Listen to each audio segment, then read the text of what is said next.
You're about to meet the innovators and influencers who are restoring the judeo-christian foundations of our culture right here on The Patrick Coffin Show.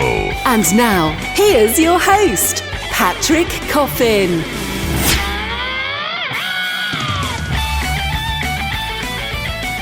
Welcome to the show, Bible nerds, philosophy nerds, lovers of storytelling, screenplays. Listen up, you're going to have a great time with our guest, Father Robert Spitzer. He is the president of the Magis Center and the Spitzer Center in Irvine, California. He was president of Gonzaga University, during which time the university built 20 new facilities and increased the student population by 75%. Father Spitzer is also the host of EWTN's Father Spitzer's Universe and has debated people like Stephen Hawking on Larry King Live. He's also published 8 books on theology and philosophy, including the one we're going to be digging into today with respect to the power of mythology in top Hollywood films. The book is published by Ignatius Press. It's one of 4 books that are appearing in a series. This one's called The Soul's Upward Yearning, Clues to Our Transcendent Nature from Experience and Reason. Father Robert Spitzer, welcome to the Patrick Coffin Show.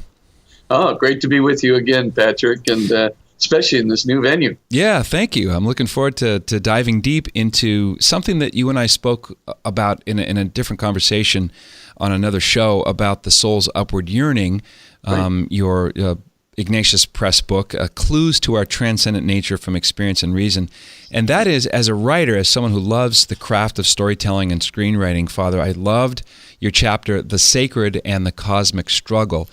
And you bring out a really, it's a point it's not made enough, and that is looking at the franchise of J.K. Rowling and Harry Potter and Star Wars and Lord of the Rings and the Chronicles of Narnia. I mean, that would begin a longer list, but maybe we can start there with why these stories that are sometimes written off as sort of shallow, materialistic, or appealing to 17-year-old mall rats.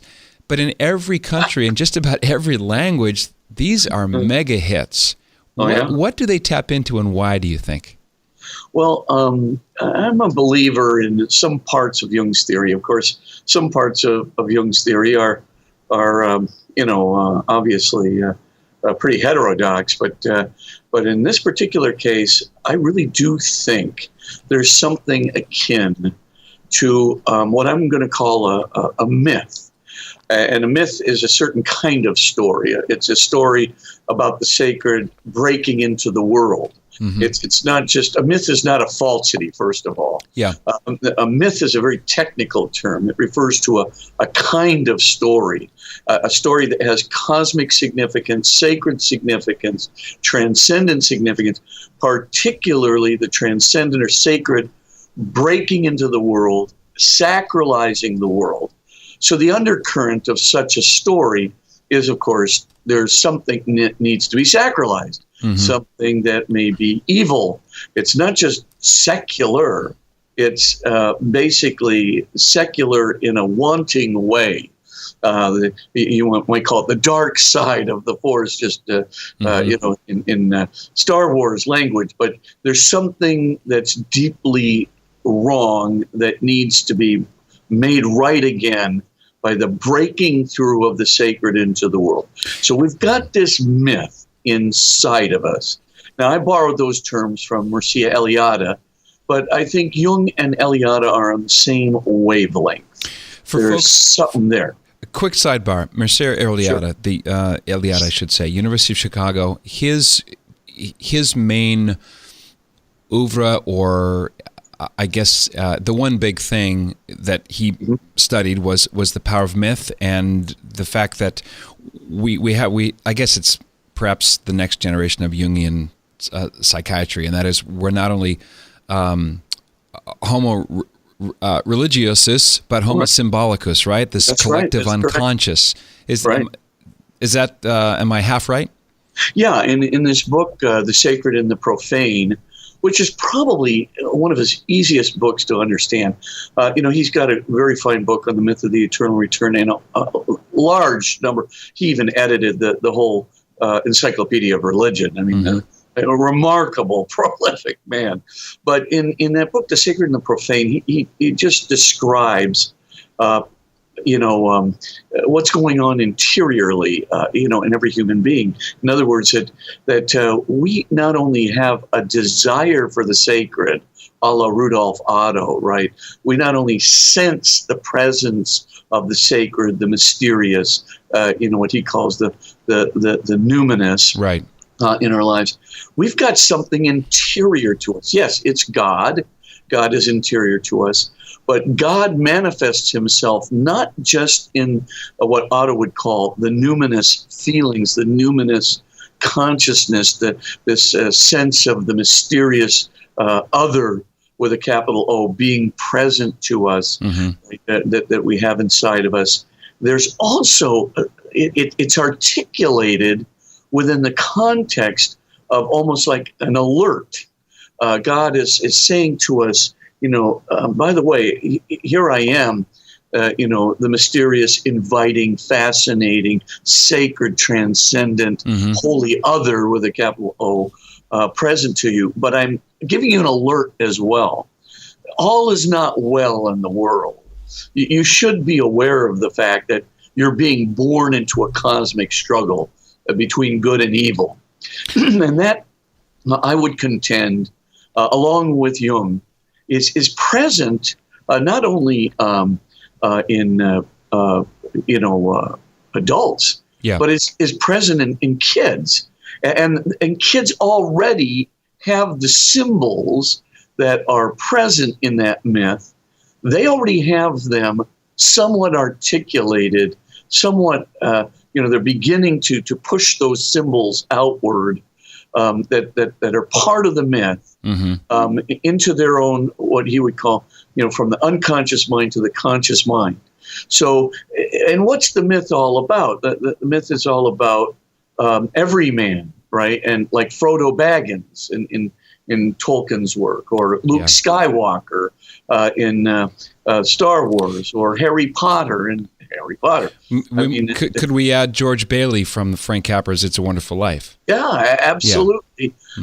In a more subdued way, but because, of course, all the symbolic and transcendental significance, it comes through, it almost seems like humorously in an angel, but I think it's meant very unhumorously, like that angel, even though you've got God up there kind of echoing around in a voice, there is a very serious component to this that of God's communication with human beings.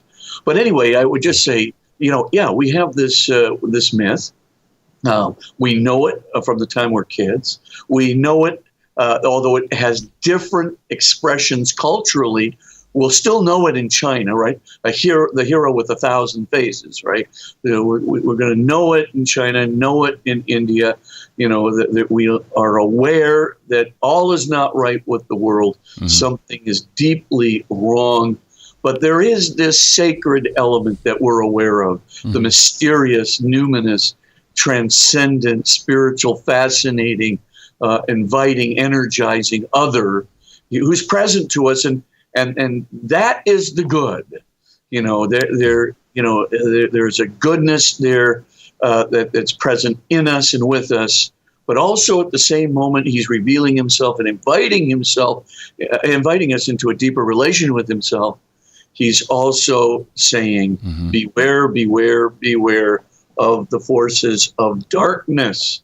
And you'll notice that the villain in all these stories of mythical significance is called the Dark Lord, one respect or another, right? The key dimension. And of course, it appeals to another dimension of symbol within that myth.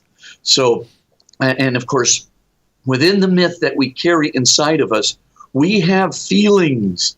We're right. Otto would say we're not just scared of the Dark Lord in the sense of feeling fear. We're horrified by his evil. So, in other words, horror is a very different emotion from fear. Fear raises the blood pressure. The heart starts pumping faster. The adrenaline is rushing into us, and of course our we're flush red. Our reactions are ready to, as it were, go and pounce. But horror does the exact opposite. Horror actually turns us white. Yeah. Instead of being flush in the face, it's the blood drains out of us. Just absolute dread, just full-on dread. Yeah. That's right. Our heart slows down, and it's cold, not hot. Interesting. Could you say that dread is sort of the inverse or the shadow side of the numinous? That there's a preternatural element to it through horror that kind of mocks or apes the sense of awe that you might feel, say, in the presence of an angel. Yeah, except for one thing, you realize even though you have awe at the angel, you would want to flee the angel's power. You're not horrified by the angel ever. Gotcha. The angel has an invitingness, to him, whereas the other spirit, when we're in contact with it, we almost feel its alienation. Yeah. We feel its darkness, its emptiness, its loneliness. We feel its darkness. And that's what horrifies us. I mean, it's the absence of love in that other spirit. And that's what makes a kid scared of the boogeyman, right? Parent doesn't have to come and say, oh, personify your feelings of the evil spirit in a boogeyman that you have to kind of place under your bed in order to feel safe with your covers on top of you. Yeah. Kids do it naturally. They don't have to be instructed. They're already scared to death of creatures who are present and that they're vulnerable to, and that horrify them as distinct from sort of attracting them and ennobling them. So, sorry. That makes sense. Yeah. One of my teachers is David Howard, who teaches screenwriting at USC, and he defines a story. It's a very interesting definition. I've been chewing on it. There's something I think it's true. A story is when, or happens when someone wants something very badly and is having a very difficult time getting it. Yeah. So you look at, so Frodo in the Tolkien trilogy, Harry Potter, Luke Skywalker, these are very ordinary characters who have this call suddenly. There's this call to adventure, as Chris Vogler and his teacher Joseph Campbell put it, and they resist this call. They don't really want to get on board because they're comfortable in their stasis, but it's too much. They have to choose to cross that threshold and have this adventure. Is the very ordinariness of the protagonist, the hero, a key to why these stories have gone so mega successful that they're not Superman? They're not afraid of kryptonite. They're sort of like me. There's an averageness to them at the beginning. Yeah, I mean, that's the whole point. It's every man's odyssey, or every woman's odyssey as well. I mean, the idea of the everyman is the ordinary person become a hero by entering into the mythical and transcendent dimension of life. That is to say, the cosmic struggle between good and evil. And of course, see, a lot of people think that the symbols of the archetypal story that we carry around inside of us, they think the symbols are first and the story is second. But in point of fact, I think it's the whole story that we carry around with us. And that's why the symbols within the story that we're carrying have such significance. So, I mean, like if you take the orcs and, they're almost hideous, death-like qualities. Yeah. I mean, we understand the face of death from within us before we ever see one. And we can understand why an orc is bad, not just because of the bad things they're doing, but there's symbolic significance. We know that the fires of Mount Doom can both create something good and destroy evil as well. We already have that symbolic significance of fire. We know that water purifies, right, from within us before we ever read a book on symbols and look at water as a symbol of purification, and washing. Now you can say, well, that's because we use water to wash our hands and so forth and so on. Yet at the same time, I would ask the question, are we using water for purification because we already knew it would purify us symbolically, or is it just because it happened to be a good solvent and we discovered? Sure. I mean, we use water to wash our hands because it's a good solvent, but we don't use water to wash our souls because it's a good solvent. Yeah. We use it because we know something about water, believe something about water, that it also has a purifying property for the soul, because we're sacred by nature. And of course, the story gives us the detail, right? The old man or the old woman, right? Who's the, as it were, incarnation of the good, right? And especially the old man, Gandalf, Dumbledore, and Obi-Wan Kenobi, and so forth. They, are, very typical, incarnations, not just of the good, but kind of the presence of God in a special way. Call him a saint, as it were, a conduit of God's goodness in a human being. And that's going to be, kind of the leader, the mentor of every man. So every man's not expected to know everything. God will send his saints. God will send his angels. God will send his representatives to help every man. But that old man does have symbolic significance as being a conduit of God's goodness and grace. So there are lots of these symbols, but I think the reason we know the boogeyman is bad, attribute the feelings of horror to the boogeyman, or we have this sense that the angel is good. When we look at a symbol of a good angel, we might be struck in awe, or we're looking, at a symbol, that represents, the transcendence of God. And we're, sitting there in a state of awe. Now, the idea, are we just anthropomorphizing God when we give him the face of a person? Well, yes, we are anthropomorphizing God, but we're giving him a face not because we think he has a human face. It's because we already recognize that God, has this personal quality.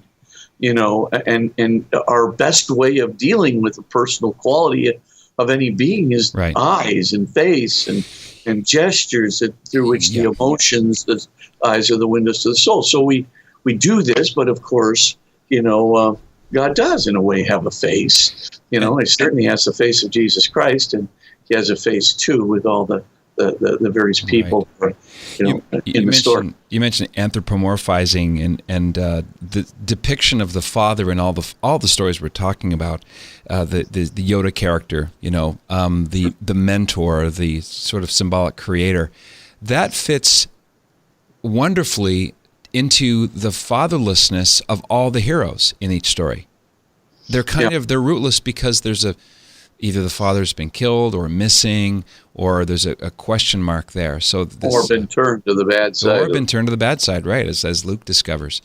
How much has the super success of these kinds of stories since the 70s tapped into the culture of fatherhood in our world, where the dads are, with increasing frequency, an absent figure, not a salient present figure? Is that paradoxically powering the success or the popularity? It may a little bit, but I think the real success is people are looking at the story and they don't have any idea why it's happening, but they are so deeply resonating with the archetypal myth within themselves.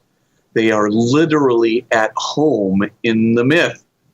And of course, I mean, by the way, this happened way before the fatherhood problems, right? I mean, Tolkien is writing, in the even in the early 60s, the books are, as it were, out and about, and people are. It's already becoming the number one book series in English in the world.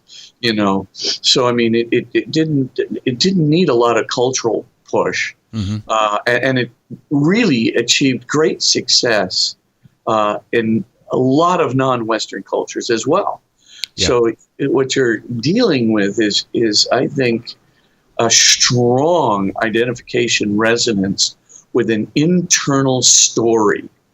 And the point of the internal story is what Joseph Campbell would call the hero with 1,000 faces, right?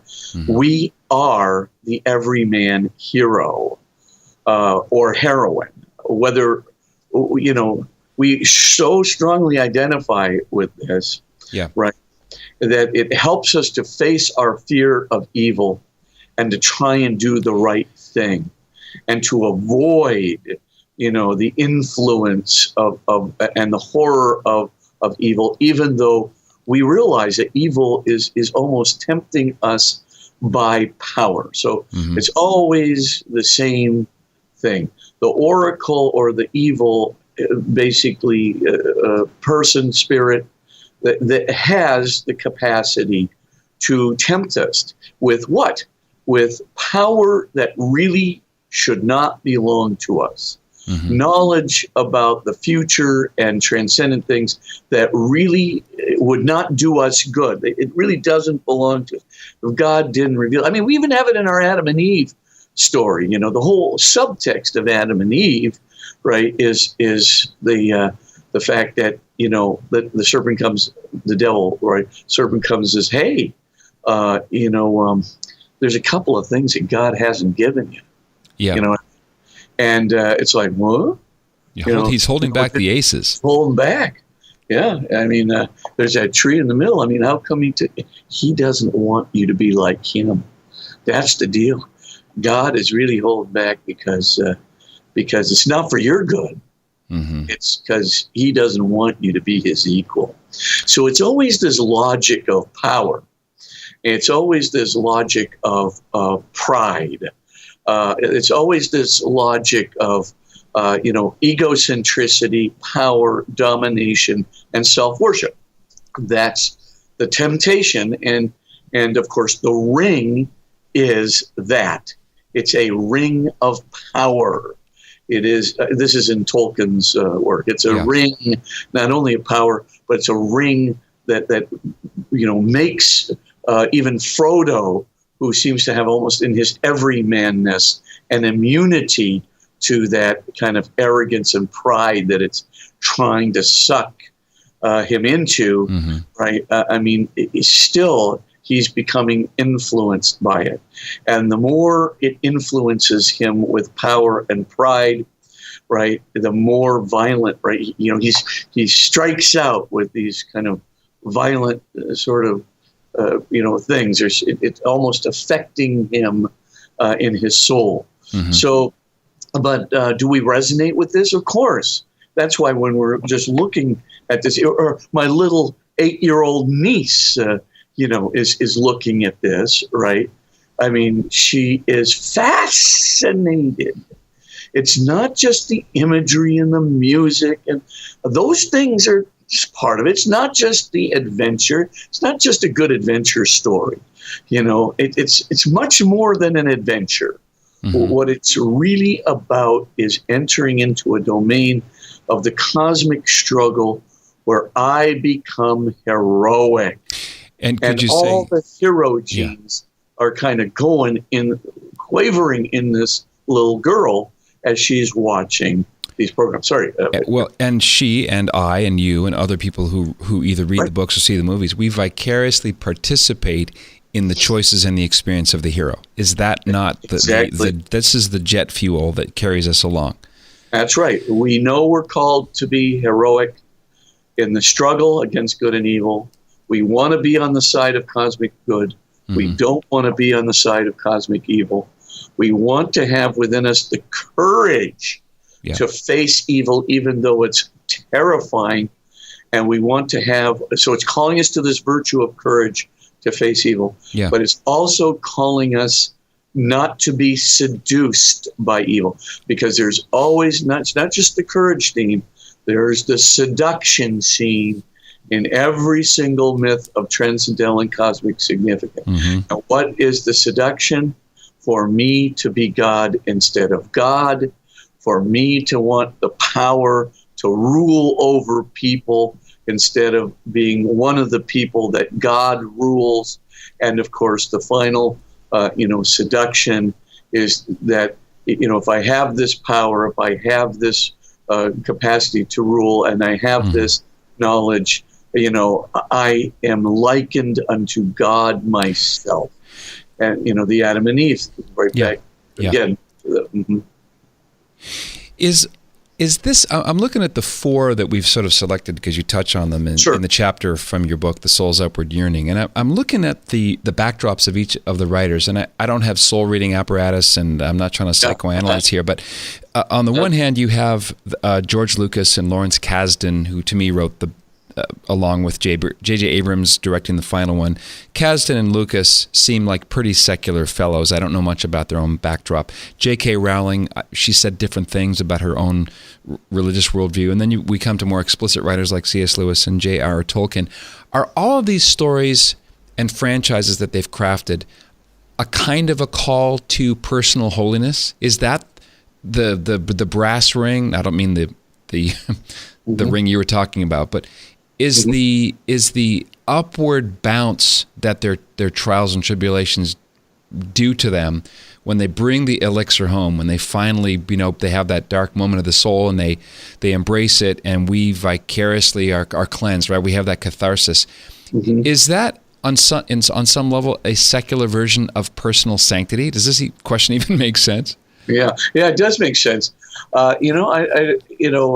Well, let me just start with Tolkien for a second and Lewis, and then kind of go into the other two who are more secular in their orientation. Certainly, Tolkien said, I'm a Catholic, and everything I write about is nothing more than a Catholic, rendition put into, mythical, symbolical language, right, of essentially a Christian story and a Christian theme. So he admits it. I mean, in several letters to his friends, he so much as says that's what I'm doing. They were, Lewis and Tolkien were part of the Inklings together, right? They meet at this one tavern, with a group of them who certainly saw the transcendental sacred significance of story and its possibility of connecting into the heroic within the cosmic struggle between good and evil. Yeah. Now, when you look at Lucas, he was very much influenced by Jung, by the way. Now, Jung himself wavered during his life. There were times when I think he was very open to sort of, the idea that God was influencing things. Then he kind of fall back to, well, no, this is inherited, more than it's kind of God's influence giving us the archetypal myth and the symbols within our consciousness. We really inherit it from other people, which of course he must have seen begs the question, well, you can't inherit it forever. I mean, what happens when you get to the first man? Like, where did he get it? Where did he get it in so much sophistication that even the next generation of human beings are endowed with it? Now, that question is never answered. Now, of course, Eliade would love to answer that question for Jung and just say, it's basically, God is present, in the sacred. The religion is intrinsic. Religious is intrinsic to human beings. This is who we are because God is present to our consciousness. It's a sui generis presence. It can't be reduced to any other kind of emotion like fear or anything like that. It's its own sui generis, the feeling of the sacred, the myth of the sacred within the cosmic struggle between good and evil, symbolic significance of the sacred, the redemptive necessity of the sacred is already part of us, not just in the numinous experience, a sense of God's presence to us, but in the whole archetypal mythical structure that seems to be intrinsic to our unconscious from the very beginning. Now, that would be kind of an Eliade response. So in as much as Jung influenced, Lucas and others, I would suppose that to the degree he had some sensitivity to religion, they might have it. But basically, they're looking at it from the vantage point of myth itself, I think. Although you have to admit the myth is spiritual and transcendental. So, I mean, I don't know how they meld this in their minds. I mean, in other words, it's not just a fact that human beings are myth makers. They're transcendental, sacred, cosmic myth makers. In other words, it's not just any story that's causing this resonance. It's the sacred, transcendental, spiritual myth. Father, you were talking about the garden setting in the book of Genesis and the temptation narrative and the dragon, i.e. the devil, tempting Eve, and through her, Adam. Look, there's some extra thing here God's holding back because he's jealous. He doesn't want you to be like him. Is this mechanism of temptation part of the reason why stories like the ones we're discussing have this universal resonance? Because we vicariously participate in the choices they're being faced with and making. Does that make sense? Absolutely. I think in a way they already know the narrative within themselves, right? So, if we take Jung's term, the unconscious mind, right, or unconscious psyche, right, we already have some awareness of these temptations toward power, temptations, to egocentricity, temptations to knowledge that we shouldn't have, i.e. temptations to be like God himself. We'd rather be God than creature. And we already kind of have that sense within us that we have that temptation. And we already have a sense within us, too, which is good for us, that evil is horrible. And so, here you've got within this child, and I believe within the 2-year-old, there is almost this love-hate relationship with, I'd like to be a little more like God. And also, I'm scared to death of evil, and any personification of evil that has no love in him, that it feels like emptiness, alienation, and darkness, and despair. I'm scared to death of it. I'm horrified by this thing. Now, of course, no child's going to articulate it that way, but they are feeling an attraction, right? Desire, very fundamental attraction, and a very fundamental repulsion toward not just evil, but the manifestation of evil. And you kind of, Thomas Aquinas would say it's now fully articulated, but it's got something to do with me being in the center. You kind of have this sense that has something to do with being disobedient to God. You have this sense that you're a mere creature and you can't be, as it were, trying to disobey, the law of God, which is good for you, right? So you have this sense in you of love and hate, a little disobedience, I might get more of what I want. And I might become more than, I should be by the call of the Creator. And that might be good. So the old Faustian urge, right, is kind of within us. Yet at the same time, holy smokes, I don't want to be associated with that thing who is recommending it to me, the thing that is calling me. I think that's why this image of the serpent is used. The serpents are scary creatures. They can kill you, and they're always, sneaky, and so forth. So the idea, is there's a love-hate deal going on there in the story, and we do resonate with it. We absolutely already have this sense of it. And what the myth is doing, as Tolkien would say, is externalizing the articulation of what we already know. And when it externalizes the articulation of it, it is spiritualized. It's taking these spiritual themes and making them explicit.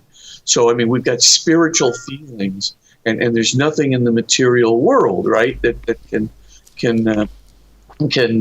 kind of explain it. But right. All of a sudden, I get to the myth, where I'm listening to this story around the campfire, right, or on one of the great cultural myths of King Arthur or Everyman or whatever it might be. Beowulf, right? Or whatever. Beowulf. Yeah. I'm listening, and as I'm listening, all of a sudden, something is taking shape that I know of. That's not part of my empirical experience, but I know it as well as if it were part of my empirical experience. It's a spiritual, transcendent, sacralizing good and evil framework that is so close to me, and yet at the same time. That makes sense. As we're sort of brought back full circle, because we started talking about how myths at the beginning, they appeal to an intellectual itch for a good yarn, but also there's a much deeper intuition that goes maybe even beyond emotions and dreams, and that is to tapping into some fundamental truth we maybe are half aware of or half accept, that the ultimate truth and meaning about life is not limited to this natural world. It's not even exhausted by the dream world. Is that what myths are tapping into? Yeah, in fact, I think it can be so powerful that, frankly, even as errant as these things are, people try and create a kind of a religion out of Tolkien or Star Wars or Harry Potter. They almost try to they want to create the ritual and the external symbol that religion has to make it persist. And right. To make it last. And what is a convention but that? Yeah. Right. And I mean, and by the way, Eliade would say, well, if you want to know why, 98% of the world were religious up to about 100 years ago, and still 84% are religious to this very day around the world, well, you have it within yourself. You already know about the cosmic struggle between good and evil. You already know that there is a God who is good and is trying to tell you for your own good what you must kind of the ideals and the principles you should subscribe to, and so forth. So, and of course, there's an evil principle that's trying to make you go away from it and to be disobedient and to make yourself a god, as it were. So we're aware of it, and that's why we're religious, and that's why we cozy up to the sacred. No matter what culture we're into, we want to draw close to the sacred. We want to move away from evil unless we come under the spell of temptation itself and seek the power in disobedience that we should not have. And then, of course, we become like Lord Voldemort or Barty Crouch and Darth Vader, Sauron in Tolkien. Father Spitzer, I could continue to pick your massive brain ad infinitum. I'd love to have you come back and talk about the absence of religious faith and its a correlation with increased meaninglessness and depression, suicide, other psychological imbalances. Thank you so much for writing this book series, and I just want to give the name of the book we're currently talking about. It's called The Soul's Upward Yearning: Clues to Our Transcendent Nature, from Experience and Reason, published by our good friends at Ignatius Press. Father Spitzer, thanks for being a gift. I really appreciate you carving out some time today. I know you're very busy, so thank you so much. My pleasure, Patrick. God bless you. All right, you too. This is The Patrick Coffin Show.